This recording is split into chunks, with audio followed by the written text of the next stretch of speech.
New Year's Eve can be a dangerous time on the road, but adults are not the only offenders. A new study reveals more teens drink and drive on New Year's Eve than any other holiday. Becky Parker explains what parents and passengers can do to prevent impaired driving.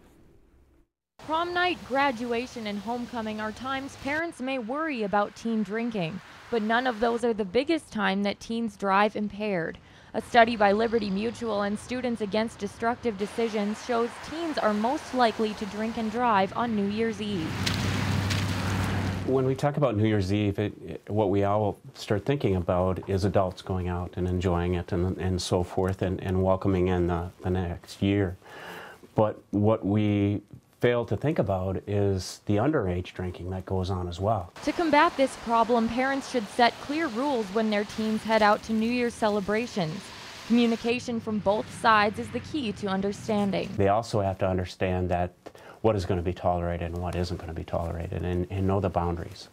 And if they step outside those parameters, that there's going to be consequences that come from that. And with drinking and driving, the consequences can be severe.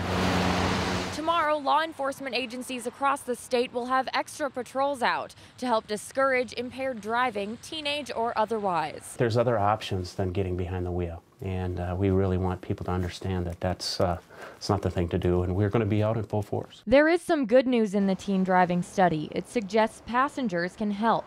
94% of students said they would stop driving under the influence of alcohol if a passenger asked them. So simply speaking up can be an effective way to avoid a dangerous situation this New Year's Eve. Becky Parker, Lakeland News.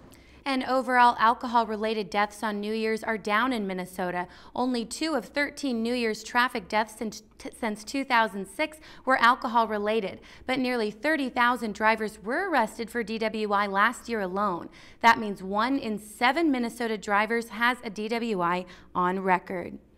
If you've enjoyed this segment of Lakeland News, please consider making a tax-deductible contribution to Lakeland Public Television.